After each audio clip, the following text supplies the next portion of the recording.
बिस्मिल्लाहिर्रहमानिर्रहीम। हमारा आज का टॉपिक है trauma life support.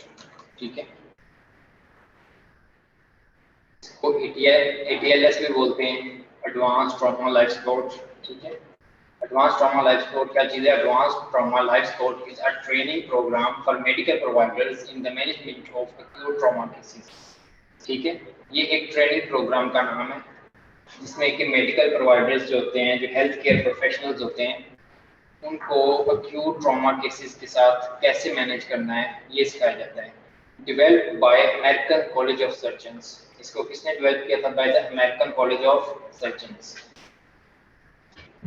Simultaneous diagnostic and therapeutic activities intended to identify and treat इसमें क्या होता है कि simultaneously diagnostic as well as therapeutic activities चल रही होती हैं। Life and limb threatening injuries beginning with the most immediate। ठीक है, जो सबसे इम्पोर्टेंट इंजरी होगी वहां से हम स्टार्ट करेंगे और इसको आगे हम प्रोसीड करेंगे। This focuses on urgent problem is the first captured by the golden hour catchphrase and is one of the most important lesson of ATLS। Golden hour क्या होता है? जो पहला घंटा होता है उसमें जो अर्जेंट प्रॉब्लम्स होती हैं उनको फिक्स किया जाता है, उनको पहले फोकस करके उनको सॉल्व करने की कोशिश की जाती है। The golden hour the first hour after a traumatic injury when emergency treatment is most likely to be successful. यानी कि एक घंटे के अंदर अंदर, ट्रॉमा होने के एक घंटे के अंदर अंदर जो ट्रीटमेंट किया जाता है उस एक फर्स्ट आवर को हम गोल्डन आवर का नाम भी देते हैं। That clear? Is that clear? Yes, sir. Yes, sir. Yes, sir. Techniques of trauma assessment, preparation। ठीक है, ट्रॉमा असेसमेंट और ट्रॉमा को डील करने के लिए सबसे पहले तो डॉक्टर्स जो होंगे या मेडिकल प्रोफेशनल्स खुद से पहले नंबर पर प्रिपेयर होना चाहिए। उसके बाद ट्रायएज, डिफरेंशिएट करना है कि कौन सा केस जो है वो ज़्यादा इंपॉर्टेंट है। प्राइमरी सर्वे, सबसे पहले प्राइमरी सर्वे करना है, उसके बाद रिससिटेशन, रिससिटेशन के बाद सेकेंडरी सर्वे, उसके बाद monitoring and evaluation, secondary adjuncts, उसके बाद transfer to the definitive care. ठीक है, सबसे पहले इस हेडिंग में आ जाता है ट्रायएज। ट्रायएज क्या चीज़ है? The process of categorizing victims और mass casualties based on their need for treatment and the resources available. ये एक ऐसा प्रोसेस है जिसमें विक्टिम्स और जो मैस कैजुअलिटीज यानी कि कोई बड़ा हादसा हो गया, ठीक है, जिसमें काफ़ी सारे लोग जो हैं वो घायल हो गए, उनको अब डिफ्रेंशिएट किया जाता है। ठीक है, ट्रीटमेंट पर्पस के लिए उनको डिफ्रेंशिएट किया जाएगा, किसको पहले ट्रीटमेंट की ज़रूरत है और किसको बाद में ट्रीटमेंट की ज़रूरत है। ठीक है, इस प्रोसेस को ट्रायएज का नाम देते हैं। गोल्स क्या होते हैं? Prevent avoidable deaths. इसमें हमने जिन लोगों की जान बचाई जा सकती है उनको पहले ट्रीट करना है। ठीक है, ensure proper initial treatment with in minimal time frame. क्या करना है कि जो इनिशियल ट्रीटमेंट है उसको मिनिमम टाइम के अंदर उन पेशेंट्स तक पहुंचाना है। Avoid miss using acids on hopeless cases, और जिनका हमको नज़र आ रहा है कि ये जो पेशेंट है ये सर्वाइव नहीं करेगा, उसके ऊपर एसिड्स को ज़ाया ना करना। ठीक है, क्योंकि फॉर एग्जांपल एक ट्रेन एक्सीडेंट हो गया, ट्रेन हादसा कोई हो गया और उसमें इतने सारे लोग जो हैं वो घायल हो गए। ठीक है, एक पेशेंट को आपको नज़र आ रहा है कि ये पेशेंट इसके जो यानी कि आगे ज़िंदगी के जो चांसेस हैं बहुत कम ना होने के बराबर हैं। ठीक है, आप उसके ऊपर लगे हुए हैं एज कम्पेयर टू अदर्स, यानी कि जिनको बचाया जा सकता है उनको छोड़ के। मैं भी आपके इधर जो आप टाइम ज़ाया कर रहे हैं और इधर जो आप ऑक्सीजन या जो भी दूसरे रिसोर्सेज हैं इस पेशेंट के ऊपर ज़ाया कर रहे हैं जो कि होपलेस केस है, उस वही जो रिसोर्सेज हैं अगर आप दूसरे लोगों पे यूज़ करें तो शायद उनकी ज़िंदगी बच जाए। समझ आ रही है कि एसेट्स को होपलेस केसेस के ऊपर ज़ाया ना करना। ऐसी सिचुएशन के अंदर जिस यहाँ पे मैस कैजुअलिटीज हों, यहाँ पे कोई बड़ा हादसा हो, जहाँ पे बहुत सारे विक्टिम्स एक ही दफ़ा आए। Is that clear? Yes, clear, sir. Yes, sir. Primary survey. First most important thing when you encounter a trauma patient is to speak to him. सबसे इम्पोर्टेंट चीज़ ये है कि जब आप किसी ट्रॉमा पेशेंट से आपका सामना हो तो सबसे पहले आपने उसके साथ बात करनी है। A complete sentence spoken by the patient tell us airway is patent, breathing is intact and good cerebral circulation. ठीक है, अगर पेशेंट आपके क्वेश्चन का आंसर दे रहा है विद अ कंप्लीट सेंटेंस, ठीक है, पेशेंट को आप पूछें कि क्या आप ठीक हैं, आर यू ऑलराइट, और पेशेंट कहे यस आई एम ओके, और पेशेंट कहे कि जी मैं बिल्कुल ठीक हूँ, दैट मीन्स पेशेंट का जो एयरवे है वो पेटेंट है। अगर एयरवे पेटेंट नहीं होगा पेशेंट से बोला नहीं जाएगा। ठीक है, ब्रीदिंग इंटैक्ट नहीं होगी, पेशेंट ब्रेथलेस होगा तो पेशेंट बड़ा इरिटेबल होगा, वो आपके बात को अनसुना कर देगा, वो आपकी बात का जवाब नहीं देगा। ठीक है, good cerebral circulation means cerebral की अगर सर्कुलेशन ठीक है दैट मीन्स वो आपकी बात को पिक कर रहा है और आपको अकॉर्डिंगली अप्रोप्रिएट अल्फाज के साथ आंसर कर रहा है। अगर ये तीनों काम वो कर ले तो उससे हम क्या बात कर सकते हैं, यानी कि अगर पेशेंट आपके क्वेश्चन का आंसर दे दे तो उससे हमें आइडिया हो जाएगा कि पेशेंट का एयरवे इंटैक्ट है, ब्रीदिंग इंटैक्ट है और उसकी गुड सेरिब्रल सर्कुलेशन है। Is that clear? Yes, sir. Primary survey, Yes. Initial resuscitation के बाद उसका प्राइमरी सर्वे करना है। प्राइमरी सर्वे में हमने क्या देखना है, airway and protection of the spinal cord, airway की प्रोटेक्शन करनी है और उसके अलावा स्पाइनल कॉर्ड की प्रोटेक्शन करनी है, ब्रीदिंग एंड वेंटिलेशन, और उसके अलावा फिर उसके बाद जो चीज़ आती है वो होती है ब्रीदिंग और वेंटिलेशन, पेशेंट को प्रॉपर ब्रीथ कर रहा है या नहीं कर रहा, वेंटिलेशन ठीक हो रही है या नहीं हो रही, किसी ऐसी जगह पे तो नहीं है यहाँ पे वेंटिलेशन जो है वो प्रॉपर नहीं हो रही, यहाँ पे एयर का जो फ्लो है वो प्रॉपर नहीं है। सर्कुलेशन को उसके बाद चेक करना है, पेशेंट हाइपोवोलेमिया में तो नहीं जा रहा, कहीं से कोई ब्लीडिंग तो नहीं हो रही। ठीक है, उस चीज़ को आपने मेंटेन करना है। उसके बाद डिसेबिलिटीज़ देखनी है कि पेशेंट अपने लिम्ब मूव कर रहा है या नहीं कर रहा, कोई ऐसा प्रॉब्लम तो नहीं हुआ, कोई ऐसा फ्रैक्चर वगैरह तो नहीं हुआ। ठीक है, exposure and control of the environment, उसके बाद जो जिस स्पेसिफिक इन्वायरमेंट में पड़ा हुआ है उस इन्वायरमेंट को आपने देखना है कि वो किस इन्वायरमेंट को एक्सपोज हो रहा है, वहाँ उस इन्वायरमेंट के अंदर कोई धुआं वगैरह तो नहीं है, जिस अगर धुआं वगैरह होगा तो ब्रीथिंग में प्रॉब्लम होगी। ठीक है, कार्बन मोनोऑक्साइड पॉइजनिंग का चांस हो सकते हैं, पेशेंट ब्रेथलेस हो सकता है। ठीक है, अगर कोई ऐसी जगह है फॉर एग्जांपल पेस्टिसाइड्स वगैरह वहाँ पे स्प्रे किए हुए हैं, फॉर एग्जांपल कि जो खेतों में कहीं पड़ा हुआ है तो वहाँ पे पेस्टिसाइड के स्प्रे की वजह से उसकी ब्रीदिंग में प्रॉब्लम हो सकता है, वो पेस्टिसाइड का जो असर है वो इंक्रीज हो सकता है, यानी कि वो इन्वायरमेंट को कंट्रोल करना है, किस इन्वायरमेंट में पड़ा हुआ है अकॉर्डिंगली उसको वहाँ से ट्रांसफर करना है, ये उसका प्राइमरी सर्वे है। उसके बाद है airway management, why first in the algorithm. ठीक है, ये जो एयरवे मैनेजमेंट है सबसे पहले क्यों आता है, loss of airway can result in death in less than 3 minutes, अगर एयरवे लॉस हो जाएगा, एयरवे के अंदर कोई प्रॉब्लम आएगी तो सब एयरवे जिस वक्त यानी कि बंद हो जाएगा किसी भी वजह से, पेशेंट सांस नहीं ले सकेगा, तो विद इन 3 मिनट्स पेशेंट की डेथ हो सकती है। इसलिए सबसे पहले एयरवे को इंटैक्ट करना, एयरवे को प्रोटेक्ट करना वो सबसे पहले आता है ATLS के अंदर।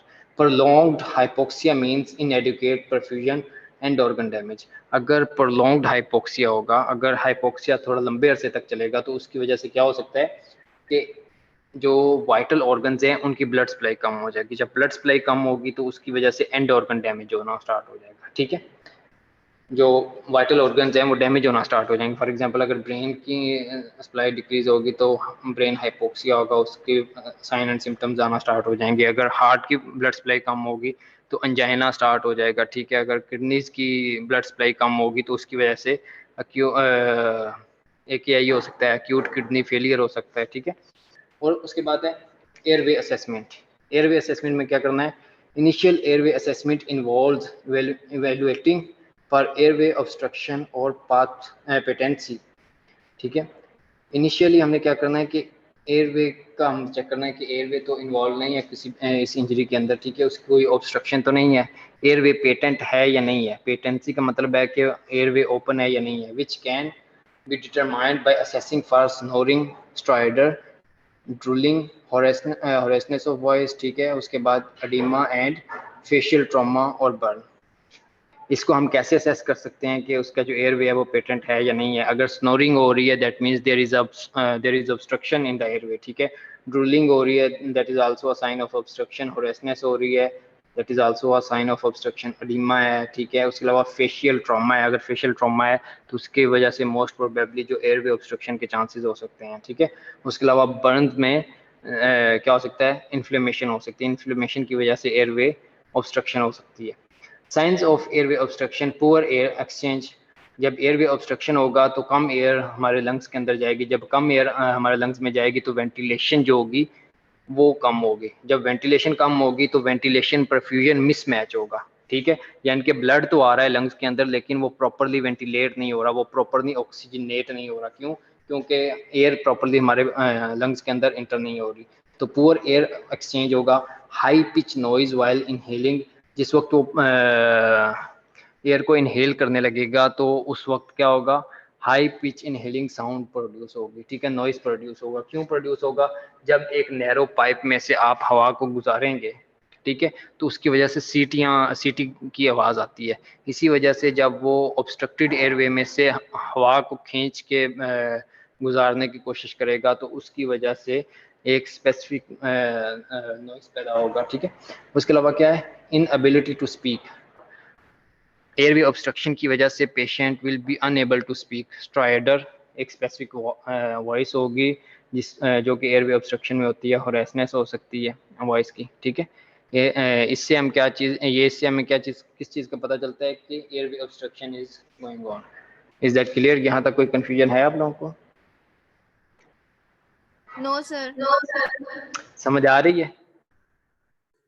यस सर, आ रही है।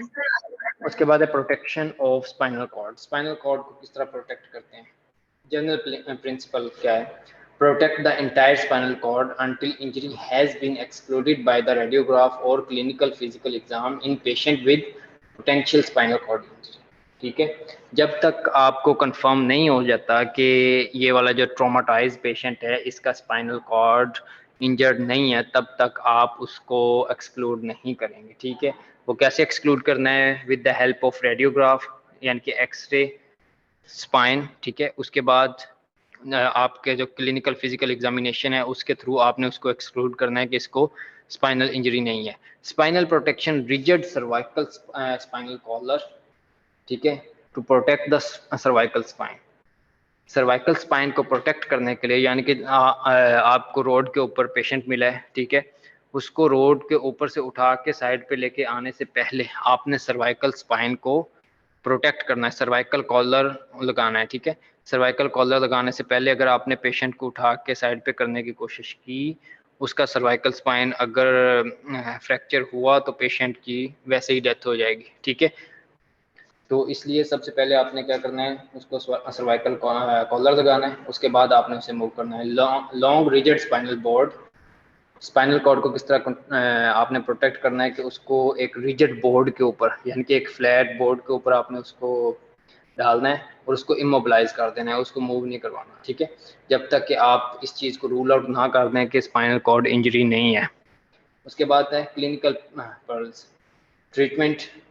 इसका ट्रीटमेंट क्या होगा स्पाइनल कॉर्ड इंजरी का? Immobilization before diagnosis. सबसे पहले जब तक आप उसको डायग्नोस नहीं कर लेते कि स्पाइनल कॉर्ड इंजरी है या नहीं है, तब तक आपने उसको इमोबिलाइज रखना है। Return head to the neutral position, head को न्यूट्रल पोजीशन में टर्न करें। Do not apply traction, neck के ऊपर आप कभी भी, यानी कि कोई भी ट्रैक्शन अप्लाई नहीं करेंगे, उनको कोई भी खिंचाव पैदा नहीं करेंगे, ठीक है। Diagnosis of spinal cord injury should not proceed resuscitation. जब आपने ये फर्स्ट वाले मेजर कर लिए, सर्वाइकल कॉलर लगा दिया, ठीक है, उसके बाद आपने उसको क्या करना है, रिससिटेट करना है। ये नहीं करना कि जब तक एक्सरे का रिजल्ट नहीं आता, जब तक हम इस चीज़ को एक्सक्लूड नहीं करते कि इस पेशेंट का स्पाइनल कॉर्ड इंजरी है या नहीं है, तब तक हम उसको रिससिटेट नहीं करेंगे। ऐसा नहीं होना चाहिए। आपने जस्ट उसके क्या करना है कि उसके सर्वाइकल स्पाइन को आपने प्रोटेक्ट किया, प्रोटेक्ट करने के बाद आपने पेशेंट को रिससिटेट करना स्टार्ट कर देना है। जो फर्स्ट मेजर्स हैं वो करने स्टार्ट कर देना है, ठीक है, ABC स्टार्ट कर देना है। एयरवे, ब्रीदिंग, सर्कुलेशन उसको इंटैक्ट करना है, उसको प्रोटेक्ट करना है। Motor vehicle crashes and falls are most commonly associated with spinal cord injury. Spinal cord injury के ज़्यादा चांसेस कहाँ पे होते हैं? मोटर व्हीकल जो एक्सीडेंट्स होते हैं वहाँ पे, फॉल, और अगर पेशेंट कहीं से गिर जाए, ठीक है, उसमें हो सकते हैं, ठीक है। तो उसमें स्पाइनल कॉर्ड इंजरी के चांसेस ज़्यादा होते हैं। यहाँ तक कोई कन्फ्यूजन है? No, sir. No, sir. उसके बाद है एयरवे मैनेजमेंट। एयरवे को कैसे मैनेज करना है? Maintenance of the airway patency, airway patency को मेंटेन करना है। सेक्शन ऑफ द सिक्रीशंस, अगर सिक्रीशंस इकट्ठी हो रही हैं एयरवे के अंदर तो उनको आपने सेक्शन के थ्रू निकालना है। क्लियर फॉरेन मटेरियल, अगर कोई बाहर का कोई मटेरियल आपको एयरवे के अंदर नज़र आ रहा है या आपको फील आ रहा है तो आपने उसको क्लियर करना है, उसको बाहर निकालना है फॉरेन बॉडी को, ठीक है। चिन लिफ्ट, जॉ थ्रस्ट, आपने क्या करना है कि जो पेशेंट की चिन है उसको आपने लिफ्ट करना है, ठीक है, उसको ऊपर उठाना है। और जॉ थ्रस्ट, उससे क्या होगा कि उसका जो एयरवे है वो ओपन हो जाएगा। वो कैसे करना है वो इधर पिक्चर दी हुई है, उससे आपको आइडिया हो जाएगा। उसके बाद है नेजोफ्रेंजियल एयरवे और ओरोफ्रेंजियल एयरवे। अगर पेशेंट अनकॉन्शियस है और वो सांस नहीं ले पा रहा तो उसके लिए आप नेजोफ्रेंजियल एयरवे भी यूज़ कर सकते हैं, यानी कि नोज़ के थ्रू आपने नोज़ के थ्रू फेरेंक्स को क्रॉस करके आपने एक एयरवे वहाँ पे सेट कर देना है। उससे क्या होगा, एयरवे पेटेंट हो जाएगा। उसके अलावा ओरोफ्रेंजियल एयरवे भी आप प्लेस कर सकते हैं। एयरवे सपोर्ट में आपने क्या करना है, ऑक्सीजन देनी है। Oxygen saturation is check by pulse oximeter. Oxygen देने के बाद आपने पेशेंट की ऑक्सीजन सैचुरेशन चेक करनी है कि ऑक्सीजन सैचुरेशन कितनी है। उसके बाद NRBM, ये मास्क होता है, ठीक है, नॉन रीब्रीदेबल मास्क। उसके बाद बैग वाल मास्क, जिसको एम्बू बैग भी बोलते हैं, ठीक है, उसके थ्रू आपने पेशेंट को ऑक्सीजन देने की कोशिश करनी है NRBM में और बैग वाल मास्क के थ्रू। NRBM में क्या होता है कि पेशेंट खुद ब खुद सांस ले रहा होता है, हमने जस्ट उसको हेल्प आउट करना होता है कि ऑक्सीजन का जो सेचुरेशन है उसकी कम ना हो। हम उसको प्योर ऑक्सीजन इसमें ज़्यादा देते हैं NRBM के through. Definitive airway, definitive airway किस तरह प्रोटेक्ट होते हैं? एंडोट्रेकियल इंट्यूबेशन, उसमें हम क्या करेंगे, एंडोट्रेकियल ट्यूब डाल देंगे, ठीक है। पेशेंट को इससे पहले हमने क्या करना है, सिडेट करना है। सिडेट करने के बाद हम लैरिंगोस्कोप की मदद से एंडोट्रेकियल ट्यूब को डाल के उसको हम वेंटिलेशन उसके स्टार्ट करवा देंगे। उसके बाद सर्जिकल क्रिकोथायरोडेक्टमी, क्रिकॉइड कार्टिलेज में हम सुराख करेंगे, ठीक है, उसके थ्रू हम एयरवे के अंदर एंटर होंगे, ठीक है। इस सर्जिकल प्रोसीजर के थ्रू हम एयरवे को मेंटेन कर सकते हैं। उसके अलावा ट्रैकियोस्टोमी, या ट्रैकिया के अंदर हम सुराख करेंगे, ठीक है, एक कट लगाएंगे और वहाँ से हम एयरवे के अंदर एंटर होके एयरवे को मेंटेन करेंगे, ठीक है। ये वाले जो ऑप्शन है ये बाद में आते हैं। अगर पेशेंट कोशिश करने के बावजूद नॉर्मल ओरल कैविटी के थ्रू या नोज के थ्रू ब्रीथ ना कर रहा हो, उसके बाद एंडोट्रेकियल इंट्यूबेशन ट्राई की जाती है। अगर वो भी ना हो फिर क्रिकोथायरॉइडेक्टमी की जाती है। अगर वो ना हो फिर ट्रैकियोस्टोमी की जाती है। Is that clear? Clear, sir. ये देखें, Yes, sir. ये वाला जो काम है ये चिन को ऊपर उठा रहा है, ठीक है, Jaw फेस thrust को, maneuver. ठीक है? ये वाला इसको चिन लिफ्ट कहते हैं और इसको जॉ थ्रस्ट बोलते हैं, ठीक है। इससे क्या होगा, जो एयर वे होता है वो ओपन हो जाएगा। ये क्या आप फेस कर रहे हैं, ओरोफ्रेंजियल एयरवे, इनके ओरल कैविटी के थ्रू फेरेंक्स में जाएंगे और फेरेंक्स से आगे ट्रेके के अंदर इसको प्लेस करेंगे ओरोफ्रेंजियल एयरवे को। The head tilt chin lift manoeuvre, a maneuver that gently extends the head slightly into the sniffing position, head को स्निफिंग पोजीशन में लेके आना है and lift the tongue from the back of the throat, और इससे क्या करना है, जो टंग होगी थ्रोट के बैक से वो ऊपर उठेगी, ठीक है, जिसकी वजह से टंग की वजह से अगर कोई ऑब्स्ट्रक्शन हो रही है, यानी कि पेशेंट जो है वो बेहोशी की हालत में पड़ा है, फेंटेड है, ठीक है, पेशेंट अपनी सेंसेस लूज कर चुका है, तो उस कंडीशन में क्या होगा कि उस पेशेंट की अपनी ही टंग उसके एयरवे को ब्लॉक कर सकती है। ये वाला जो हम मैन्यूवर कर रहे हैं, ठीक है, हेड टिल्ट और एंड चिन लिफ्ट वाला, इससे क्या होगा, जो उसकी टंग है वो ऊपर की तरफ उठेगी और उसका जो एयरवे होगा वो ओपन हो जाएगा। Lift the tongue from the back of the throat is the most reliable method of opening airway when cervical spine injury is not suspected. ये काम सिर्फ और सिर्फ उस वक्त करना है जिस वक्त हमको ये श्योर हो गया है कि उसके सर्वाइकल स्पाइन इंजरी नहीं है, ठीक है। उसका जो सर्वाइकल स्पाइन है, ये नेक के बैक वाली जो स्पाइनल कॉर्ड का जो हिस्सा है ये वाला इंटैक्ट है। अगर हमको ये श्योर है उसके बाद हम ये head tilt and chin lift वाला मैनूवर हम परफॉर्म कर सकते हैं। The oropharyngeal Airways, the oropharyngeal Airways come in a variety of adults and paediatric sizes, ठीक है, इसके डिफरेंट साइजेस होते हैं, डिपेंड करता है, and is sized from the corner of the mouth to the ear lobule. इसका हम यानी कि पेशेंट में ओरोफेरेंजियल एयरवे डालने से पहले हम इसका साइज कैसे मेजर करेंगे कि इस पेशेंट के लिए ये वाला ओरोफेरेंजियल एयरवे फिट है या नहीं है। हम उसका साइज मेजर करने के लिए क्या करेंगे, corner of the mouth, mouth के कॉर्नर से लेके टू द ईयर लोब्यूल तक उसका साइज मेजर करेंगे, ठीक है, जिसकी लेंथ इतनी होगी वो उस पेशेंट के लिए फिट होगा। With a tongue blade to depress the tongue, हम क्या करेंगे, टंग ब्लेड की मदद से टंग को डिप्रेस करेंगे। The OPA oropharyngeal airway is inserted over the tongue, और उस ओरोफेरेंजियल एयरवे को उस टंग के ऊपर से हम इंसर्ट कर देंगे, ठीक है, एयरवे के अंदर। The jaw thrust in which mandible is pushed forward, mandible को फॉरवर्ड पुश किया जाता है, ये देखिए मैंडिबल को क्या किया जा रहा है, फॉरवर्ड पुश किया जा रहा है, ठीक है, via index finger. When the mandible is displaced forward, it pulls the tongue forward and prevent it from obstructing the entrance of the trachea, ठीक है। इससे क्या होगा, जो टंग होगी वो फॉरवर्ड पुल होगी, और उससे अगर उसने ट्रेकिया का जो ट्रेकिया को अगर उसने ब्लॉक किया होगा तो उससे क्या होगा, जो ट्रेकिया होगी वो ओपन हो जाएगी, एयरवे ऑब्स्ट्रक्शन जो होगी वो रिलीज हो जाएगी। Is that clear? Is that clear? Clear, sir. Clear. Yes, sir. A Bagwell mask, Bagwell mask abbreviated to BVM, ठीक है, इसकी एब्रीवेशन है, BVM की एब्रीवेशन है Bagwell mask। Sorry, screen share हो रही है आप लोगों के साथ? स्क्रीन शेयर हो रही है? Yes, sir. हो रही है. ठीक है। Yes, sir. हो रही है. जी सर हो रही है।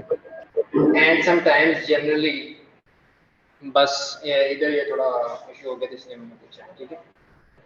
And sometimes generally as manual resuscitator और सेल्फ इन्फ्लेटिंग बैग, ये वाला जो बैगवेल मास्क है ये सेल्फ रिससिटेटिंग के लिए भी इसको यूज किया, यानी कि ये है कि पेशेंट के साथ जो अटेंडेंट है उसको कहते हैं कि इसको पुश करता रहे, ठीक है, इसको वो दबाता रहेगा तो पेशेंट को सांस लेने में हेल्प हो, ठीक है। ये मैनुअल रिससिटेशन के लिए यूज किया जाता है।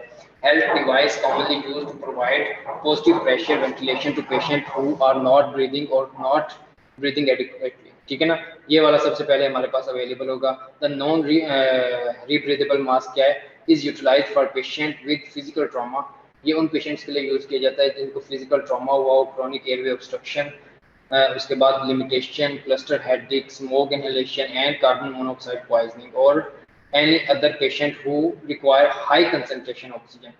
इसमें क्या है कि इसमें हाई कंसंट्रेशन ऑक्सीजन हम देते हैं, कैसे, but do not require breathing assistance, इसमें ब्रीदिंग असिस्टेंट की जरूरत नहीं होती, यानी कि ये नहीं होती कि पेशेंट को जोर लगा के हमें सांस लेना पड़ रहा है, पेशेंट अपने आप सांस ले रहा है। इसमें जो देखने वाली चीज़ है नॉन ब्रीदेबल मास्क में, रीब्रीदेबल मास्क में, ये एक बैग लगा हुआ है, ठीक है। जब हम ऑक्सीजन ओपन करते हैं तो इस बैग के अंदर ऑक्सीजन फिल हो जाती है, तो जब पेशेंट सांस लेता है तो यहाँ से ऑक्सीजन 100% ऑक्सीजन को इनहेल करेगा, ठीक है। जब 100% ऑक्सीजन को इनहेल करेगा तो पेशेंट का जो ऑक्सीजन सैचुरेशन का लेवल है वो इंक्रीज होगा। ये किन किन प्रॉब्लम्स में किया जा सकता है, उन प्रॉब्लम्स के नाम इधर लिखे हुए हैं, ठीक है। एयरवे ऑब्स्ट्रक्शन है, ठीक है, क्रोनिक एयरवे लिमिटेशंस हैं, कार्बन मोनोऑक्साइड पॉइजनिंग है, स्मोक इनहेलेशन है, तो उन कंडीशन में उन कंडीशंस को ट्रीट करने के लिए इसको हम यूज़ कर सकते हैं। एयरवे मैनेजमेंट में आगे आ जाएगा ट्रेकियल इंट्यूबेशन, ट्रेकिया के अंदर एंडोट्रेकियल ट्यूब डालना, यानी कि ट्रेकिया के अंदर ट्यूब डालने को बोलते हैं endotracheal intubation, usually simply refer to as intubation, इसको सिंपली इंट्यूबेशन भी कहना है, सिंपली हॉस्पिटल्स में क्या काम बोला जाता है कि पेशेंट को इंट्यूबेट करो, ठीक है। Is the placement of a flexible plastic tube into the trachea to maintain the airway, इसमें क्या करेंगे कि फ्लेक्सिबल प्लास्टिक ट्यूब जो होती है वो एयरवे के अंदर प्लेस की जाती है। Procedure commonly used are direct laryngoscope, video laryngoscope, इसमें हम क्या करते हैं, प्रोसीजर के दरमियान या तो डायरेक्ट लेरेंगोस्कोप यूज़ करते हैं। डायरेक्ट लेरेंगोस्कोप के सामने क्या लगा होता है, एक टॉर्च लगी होती है जिसकी मदद से हम डायरेक्टली देख रहे होते हैं कि हम कहाँ पे जा रहे हैं, ठीक है। तो डायरेक्टली हम इधर देखने के बाद हम उस ट्यूब को ट्रेकिया के अंदर इंटर करवाएंगे, ठीक है। इस लेरेंगोस्कोप की मदद से हम टंग को डिप्रेस करेंगे, टंग को डिप्रेस करते हुए उस ट्यूब को ट्रेकिया के अंदर इंटर करवा के उसको उसके बलून को इन्फ्लेट कर देंगे ताकि वो वहाँ से बाहर ना निकले, और उसके साथ फिर हम ऑक्सीजन को अटैच कर देते हैं। वीडियो लेरेंगोस्कोप की मदद से हम वीडियो में देख रहे होते हैं कि हम कहाँ पे जा रहे हैं, ठीक है। हम अपने एंडोट्रेकियल ट्यूब भी हमें नज़र आ रही होती है वो कहाँ पे जा रही है, ठीक है, और हम किस किस चीज़ को क्रॉस कर रहे हैं। यह थोड़ी एडवांस टेक्निक है, डिजिटल इंट्यूबेशन ETC, और इस चीज़ को हम डिजिटल इंट्यूबेशन कहेंगे जो वीडियो लेरेंगोस्कोप की मदद से हम एंटर करवाते हैं। Patient needs to be pre oxygenated, इसमें क्या होता है कि पेशेंट को इंट्यूबेट करने से पहले ऑक्सीजनेट किया जाता है, ठीक है, ताकि क्योंकि हम क्या करते हैं कि जब पेशेंट को सेडेट करते हैं तो patient will be unable to breathe by itself, patient अपने आप सांस लेने के काबिल नहीं होता, ठीक है। तो इसके लिए हम क्या करते हैं कि पेशेंट को पहले ऑक्सीजनेट करते हैं 100% ऑक्सीजन के साथ, ठीक है। उसके बाद हमारे पास थोड़ा सा टाइम होता है, उस थोड़े से टाइम के अंदर अंदर हमने उसे इंट्यूबेट करना होता है। सेडेट एंड पैरालाइज्ड, ठीक है, बिफोर परफॉर्मिंग इंट्यूबेशन, हम पेशेंट को इंट्यूबेट करने से पहले सेडेट करेंगे और पैरालाइज करेंगे, ठीक है। जब हम उसे पैरालाइज कर देंगे उसके बाद पेशेंट बहुत सांस लेने के काबिल नहीं होता, उसके लिए हमें क्या करना होता है, जल्दी से इंट्यूबेट करना है। इंट्यूबेशन करने के बाद फौरन हमने ऑक्सीजन ओपन करनी होती है। इन ट्रॉमा एंड ग्लास्कोकोमा स्केल GCS, ठीक है, of 8 or less indicates a need of endotracheal intubation। अगर ट्रॉमा हुआ है, ट्रॉमा की वजह से जो ग्लास्कोकोमा स्केल है, नॉर्मल ग्लास्कोकोमा स्केल जो होता है टोटल स्कोर उसका होता है 15, अगर ट्रॉमा के बाद उसका GCS जो है वो 8 है, ग्लास्कोकोमा स्केल जो है वो 8 है, तो वो एक इंडिकेशन है फॉर द इंट्यूबेशन। उस तरह के पेशेंट को हम इंट्यूबेट कर देते हैं। यहाँ तक क्लियर है? क्लियर है? Yes, Clear है, sir. Yes, sir.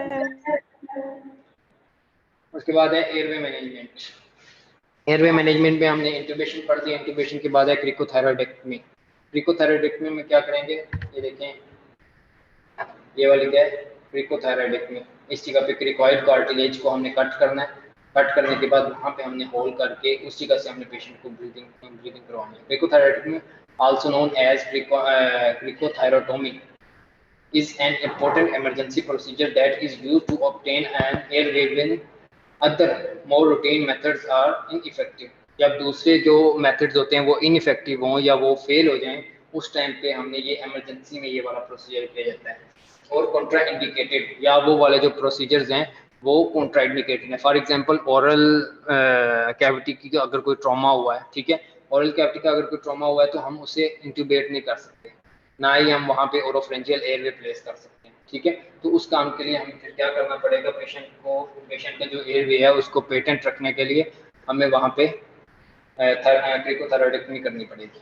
It is specially indicated in maxillofacial injury. Maxillofacial injury यानी कि मैक्सिला की या फेशियल इंजरी हो तो उस कंडीशन में ये इंडिकेटेड है। And if the cervical spine is immobilized, या सर्वाइकल स्पाइन जो है वो इमोबिलाइज्ड हो, ओनली कॉन्ट्राइंडिकेटेड इज एज, यानी कि सिर्फ और सिर्फ उस वक्त कॉन्ट्राइंडिकेटेड है अगर एज ज्यादा हो, ठीक है।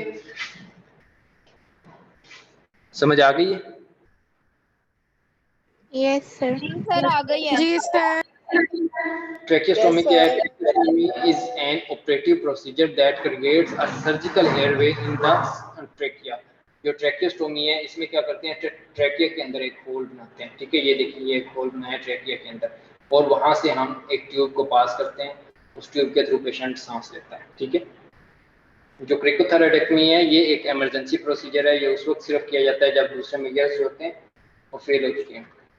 उसके बाद है breathing and ventilation. Breathing and ventilation assessment, exposure of chest, general inspection हम इसमें करेंगे। सबसे पहले हमने चेस्ट को एक्सपोज करना है, एक्सपोज करने के बाद हमने उसकी इंस्पेक्शन करनी है, हमने देखना है कि चेस्ट के ऊपर रिस्पिरेटरी रेट देखेंगे, ट्रैकियल डेविएशन अगर हमें नजर आ रही है, ठीक है, सेंसरी मसल्स यूज हो रहे हैं या नहीं हो रहे, ठीक है।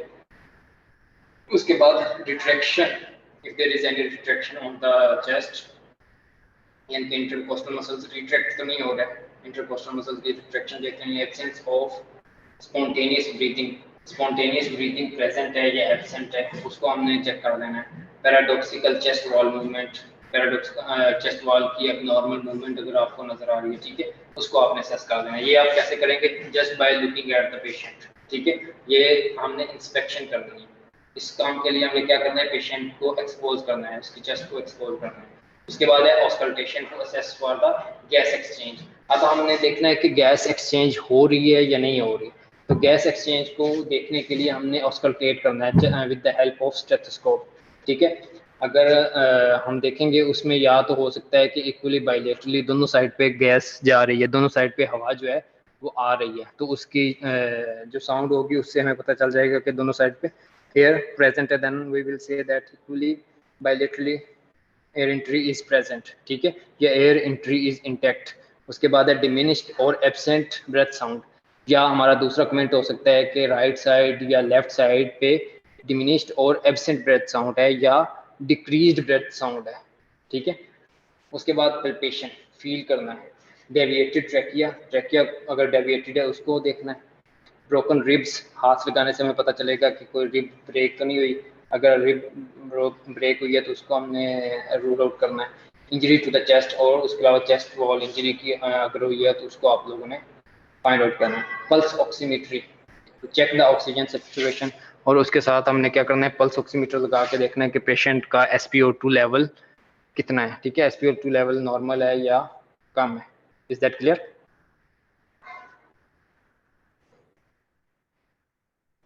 क्लियर है? जी sir. Breathing and ventilation, identify life threatening injuries. Life threatening injuries को आइडेंटिफाई करना है। मैसिव हीमोथ्रेक्स हो सकता है। हीमोथ्रेक्स क्या होता है कि प्लूरा के अंदर ब्लड इकट्ठा हो सकता है, ठीक है। फ्लैल चेस्ट हो सकती है। फ्लैल चेस्ट में क्या है कि कुछ रिब्स टूट कर उनका जो एक पोर्शन होता है वो अलहदा हो जाता है, यानी कि टूट जाती हैं। टूटने के बाद जब पेशेंट सांस ले रहा होता है तो बाकी चेस्ट के अलावा जो एक स्पेसिफिक पोर्शन होता है वो अपनी ही मूवमेंट कर रहा होता है, वो दूसरी चेस्ट के साथ कोऑर्डिनेट नहीं कर रहा होता।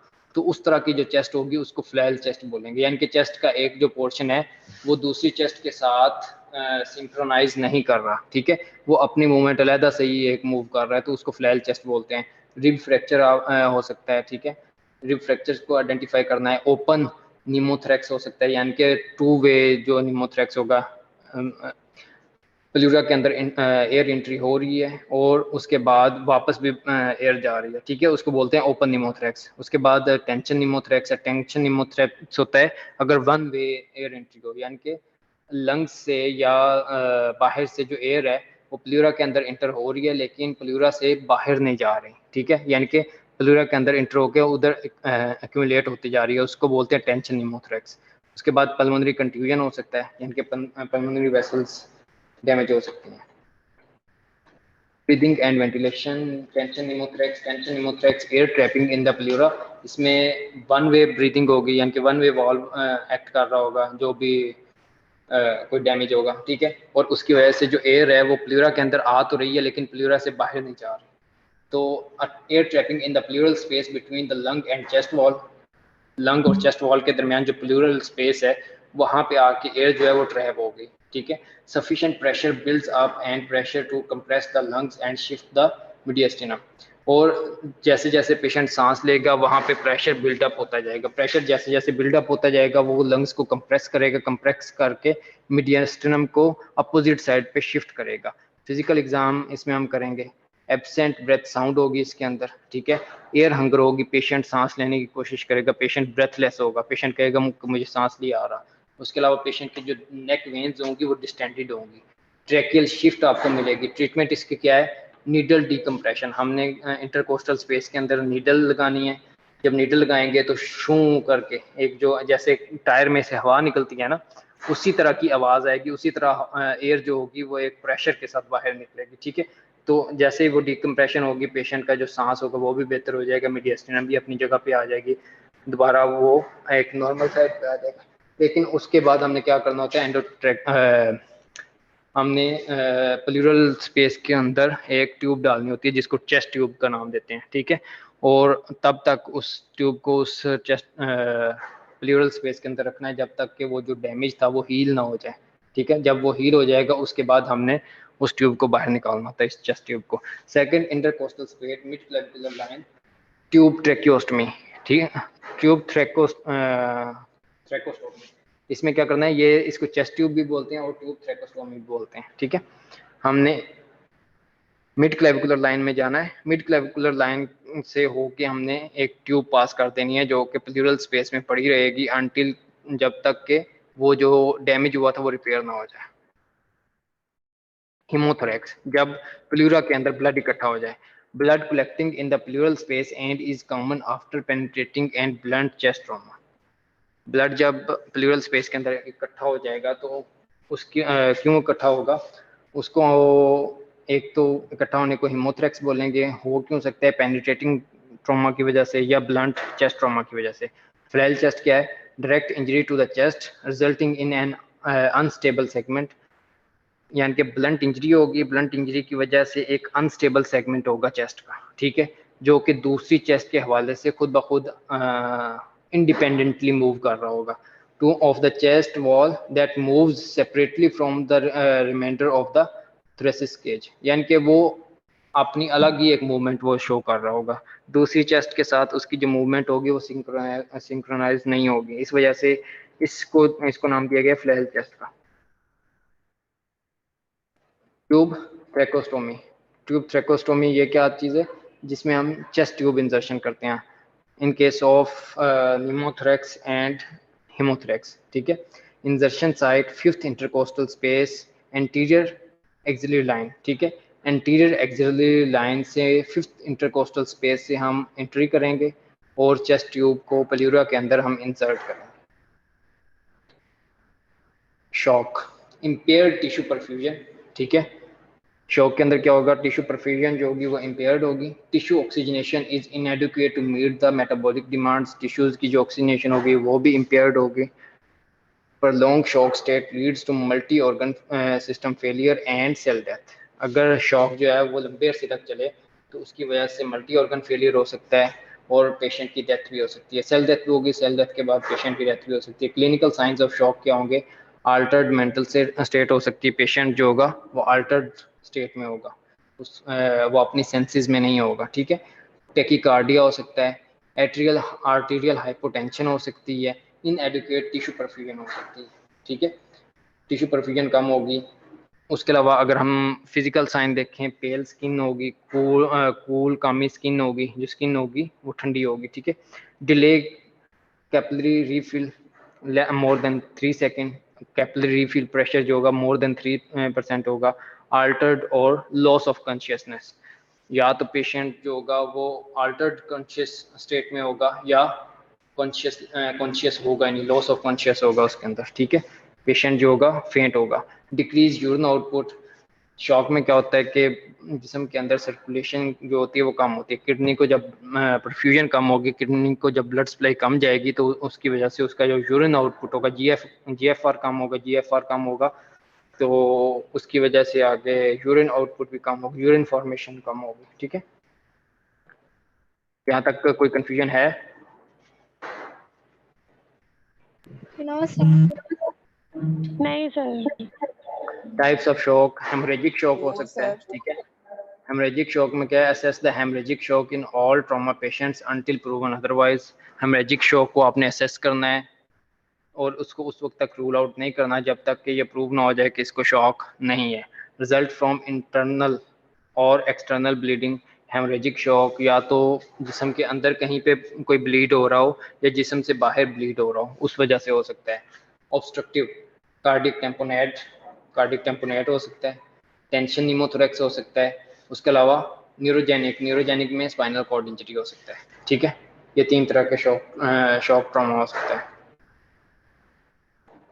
Journal treatment principles, stop the bleeding, bleeding हो रही है तो उसको स्टॉप करें। अप्लाई डायरेक्ट प्रेशर, और अगर ब्लीडिंग हो रही है और आप कोई एक्सेस में है यानी कि कोई एक्सटर्नल ब्लीड हो रहा है तो उसको आप डायरेक्टली उसको प्रेस करके रखें, प्रेशर अप्लाई करेंगे तो ब्लीडिंग रुक जाएगी।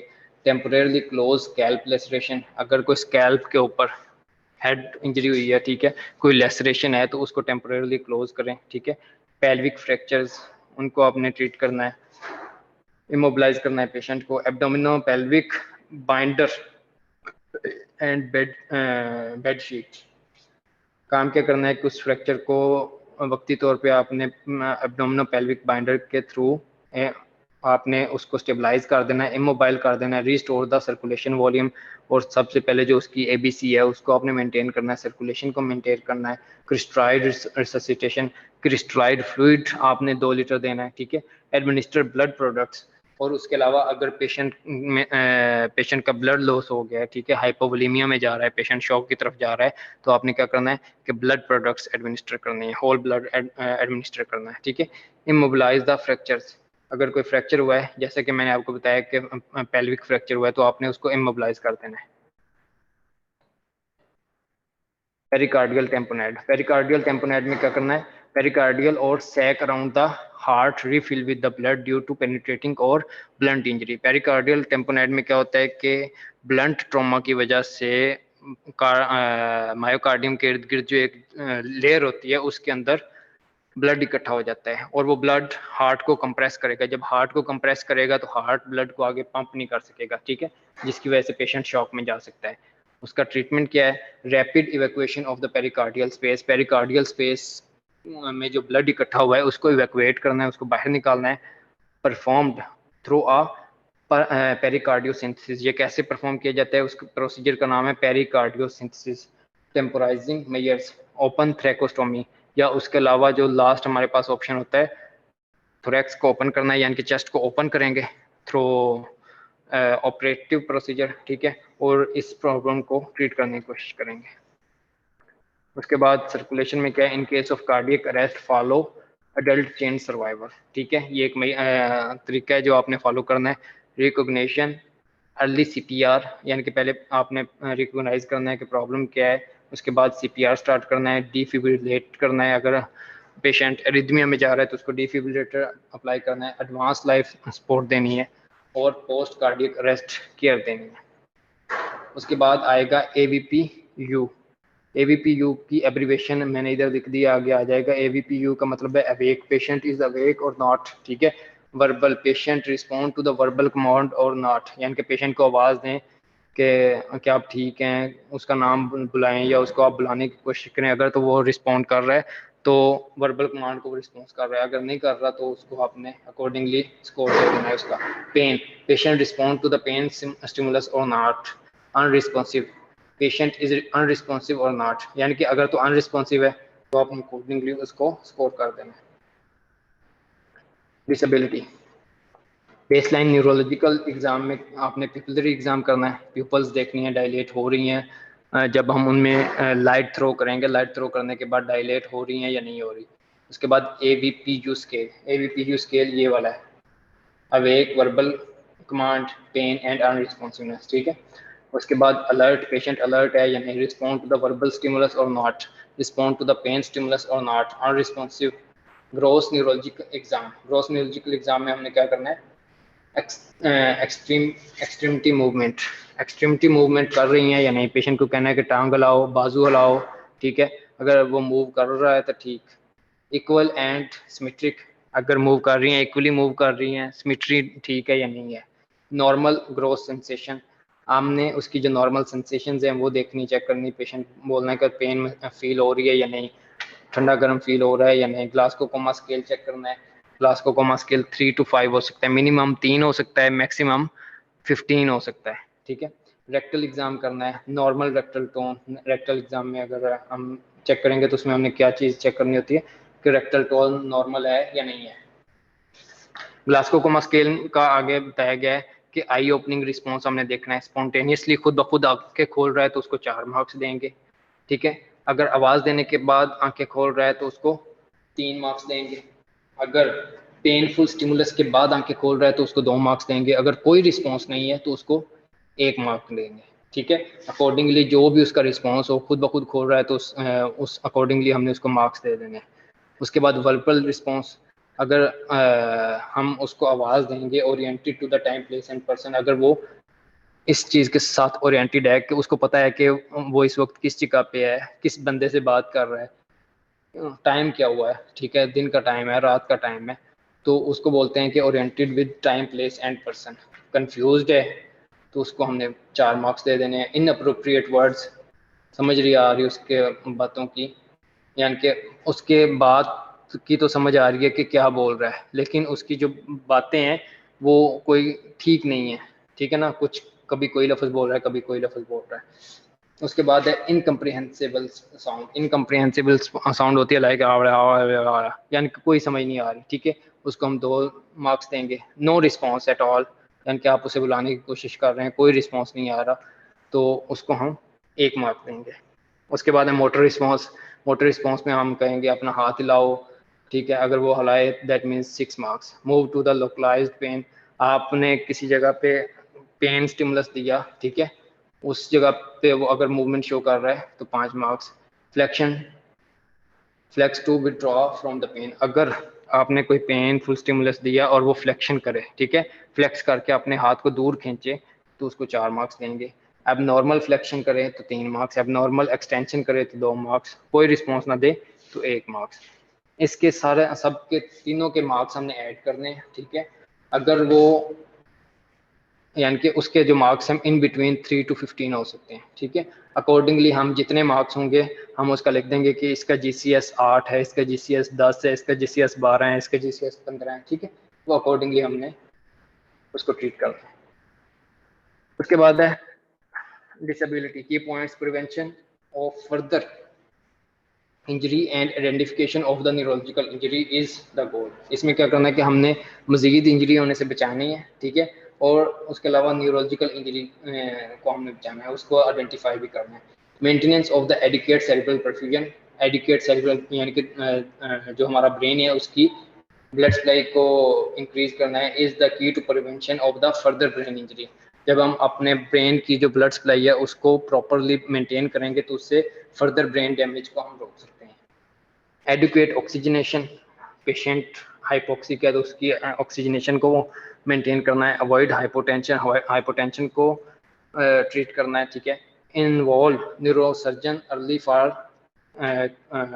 क्लियर इंट्राक्रेनियल लीजन्स, ठीक है, अगर आपको पता चल रहा है कि इसको कोई इंट्राक्रेनियल लीजन है, इंट्राक्रेनियल कोई प्रॉब्लम है, तो उस केस में आप न्यूरोसर्जन को स्टार्ट में ही उसकी कंसल्टेशन लेनी स्टार्ट करते हैं। बाद एक्सपोजर, रिमूव ऑल क्लॉथ्स, आपने सारे क्लॉथ्स उसके रिमूव करने हैं। Examine for the other science of injury, remove clothes remove करने के बाद आपने अगर कोई इंजरी हुई है उसको आपने चेक करना है। Injury can not be diagnose until seen by the provider, उसके अलावा जो बंदा उसको लेके आया है या जो पेशेंट है वो खुद लोकलाइज करे कि हाँ मुझे यहाँ पे दर्द हो रहा है, ये हो रहा है, वो हो रहा है, ठीक है, अकॉर्डिंगली वो जिस जगह पे लोकलाइज करेगा आप उस जगह के एग्जामिनेशन करोगे तो आप फाइंड आउट करोगे कि इस जगह पे इंजरी है या नहीं है। अवॉइड हाइपोथर्मिया, जिस वक्त आप उसके क्लॉथ्स रिमूव कर रहे हैं तो उसके बाद आपने क्या करना है, apply warm blanket after removing clothes, warm blanket उसके ऊपर देना है टू अवॉइड हाइपोथर्मिया, ठीक है। हाइपोथर्मिया से यानी कि टेम्परेचर, बॉडी टेम्परेचर को कम होने से बचाने के लिए वार्म ब्लैंकेट देंगे। हाइपोथर्मिया की वजह से कोआगुलोपैथी हो सकती है। इंक्रीज रिस्क ऑफ हेमरेज, यानी कि ब्लीडिंग के चांसेस इंक्रीज हो सकते हैं। प्राइमरी सर्वे में हमने क्या करना है, यानी कि ये हमने रिससिटेट कर लिया, रिससिटेट करने के बाद प्राइमरी सर्वे में हमने क्या करना है, adjunct to primary survey vital signs हमने देखने हैं। पेशेंट का ब्लड प्रेशर ठीक है, पल्स ठीक है, हार्ट रेट ठीक है, ठीक है, उसके बाद पेशेंट का टेम्परेचर ठीक है, उसके बाद ईसीजी मॉनिटरिंग करनी है, पेशेंट की एबीजीज भिजवानी है, आर्टीरियल ब्लड गैसेज चेक करना है, पेशेंट का partial pressure of oxygen, carbon dioxide check करना है, यूरिनरी और गैस्ट्रिक कैथेटराइजेशन यानी कि एनजी ट्यूब पास कर देनी है, फोलिस कैथेटर पास कर देनी है, और उसकी इनपुट और आउटपुट हमने मेजर करनी है कि हमने इसको इनपुट कितना दिया, ठीक है, कितने लीटर फ्लूइड दिया और इसके किडनीज ने कितने लीटर फ्लूइड बाहर निकाला। उसके बाद ईसीजी करनी है, चेस्ट एक्सरे, उसके बाद स्पाइन का एक्सरे, पेल्विस का, उसके अलावा अल्ट्रासाउंड करना है, ठीक है, to find out if there is any abnormality or not. ये उसका प्राइमरी सर्वे है। सेकेंडरी सर्वे यानी कि जब प्राइमरी सर्वे हम कंप्लीट कर देंगे उसके बाद हमने करना है secondary survey. Secondary survey is started after primary survey is completed and patient has been adequately resuscitated। यानी कि पेशेंट को हमने रिससिटेट कर लिया, उसकी जो ग्रॉस इंजरीज थी उनको हमने देख लिया, जितना कोई इमरजेंसी वाली सिचुएशंस थी उनको हमने हैंडल कर लिया। उसके बाद हमने सेकेंडरी सर्वे स्टार्ट करना। सेकेंडरी सर्वे में हमने कहा no patient with abnormal vital signs should proceed a secondary survey, यानी कि जब तक पेशेंट के जो वाइटल्स हैं वो नॉर्मल रेंज में नहीं आ जाते, उसका ब्लड प्रेशर, उसका टेम्परेचर, उसका हार्ट रेट, उसकी ईसीजी, यानी कि जब तक उसके वाइटल साइंस जो हैं वो नॉर्मल रेंज में नहीं आ जाते तब तक हमने सेकेंडरी सर्वे स्टार्ट नहीं करना। जब वो बिल्कुल नॉर्मल पे आ जाएंगे, secondary survey includes a brief history, उसके बाद हमने उसकी हिस्ट्री लेनी है and a complete physical examination, और उसके साथ हमने उसका कंप्लीट फिजिकल एग्जामिनेशन करना है। एम्पल हिस्ट्री, एम्पल हिस्ट्री में क्या है कि एलर्जिक हिस्ट्री लेनी है कि किसी मेडिसिन से, किसी चीज़ से कोई एलर्जी हो आपको, मेडिकेशंस कौन सी खा रहे हैं पहले कोई, ठीक है, या किसी मेडिसिन से आपको एलर्जी हो, पेस्ट मेडिकल हिस्ट्री लेनी है कि कोई आपको प्रॉब्लम तो नहीं, chronic liver disease, chronic kidney disease, ischaemic heart disease, कोई इस तरह की प्रॉब्लम हो, हाइपरटेंशन, डायबिटिक। उसके अलावा प्रेगनेंसी तो नहीं है, प्रेग्नेंट है तो कब से हैं, ठीक है, लास्ट मील आखिरी आपने कब खाया, क्या खाया था, कितना खाया, ठीक है। उसके बाद इवेंट्स सराउंडिंग इंजरी, किस जगह पे ये प्रॉब्लम हुआ, क्या वो हो रहा था, उस वहाँ का इन्वायरमेंट क्या था, ठीक है, अकॉर्डिंगली आपने उससे हिस्ट्री ले लेनी है। सेकेंडरी सर्वे में फिजिकल एग्जाम में हेड, नेक, चेस्ट, एब्डोमेन, पेल्विस, जेनिटोयूरिनरी एक्सट्रीमिटीज और न्यूरोलॉजिकल, यानी कि ये वाले जो सिस्टम्स और ये वाले जो ऑर्गन्स हैं ये आप लोगों ने एग्जामिन करने हैं। Definitive care, secondary survey followed by radiograph evaluation, यानी कि सेकेंडरी सर्वे के बाद हमने क्या करना है, रेडियोग्राफिक इवेल्युएशन करवानी है, एक्सरे, सिटी स्कैन, ठीक है, सिटी स्कैन करवाएंगे, कंसल्टेशन करेंगे, ठीक है, अगर हमें कोई अबनॉर्मेलिटी नज़र आ रही है तो स्पेसिफिक कंसल्टेंट से हमने कंसल्टेशन लेनी है, न्यूरो सर्जरी वाले डॉक्टर से हमने कंसल्टेशन लेनी है अगर कोई न्यूरोलॉजिकल प्रॉब्लम है, ऑर्थोपेडिक सर्जरी से कंसल्टेशन ले सकते हैं अगर कोई बोन का प्रॉब्लम है, मस्कुलर सर्जरी से हम कंसल्टेशन ले सकते हैं अगर कोई वेसल का इशू आ रहा है। Transfer to the definitive care unit, अब हम अकॉर्डिंगली उस पेशेंट को जो भी उसका इशू है, अगर तो सर्जरी में जाना चाहिए तो सर्जरी में भेज देंगे, अगर उसका कोई इमरजेंसी ऑपरेशन होना चाहिए तो ऑपरेटिंग रूम में भेज देंगे, आईसीयू में अगर उसको इंटेंसिव केयर की ज़रूरत है तो आईसीयू में भेज देंगे, हाई लेवल फैसिलिटी, या उसको अगर आप किसी छोटे सेटअप में बैठे हुए हैं तो आप उसको किसी टर्शरी केयर में भेज देंगे, किसी टीचिंग हॉस्पिटल के अंदर उसको रेफर कर देंगे। Up till now, if you have any confusion, you can ask.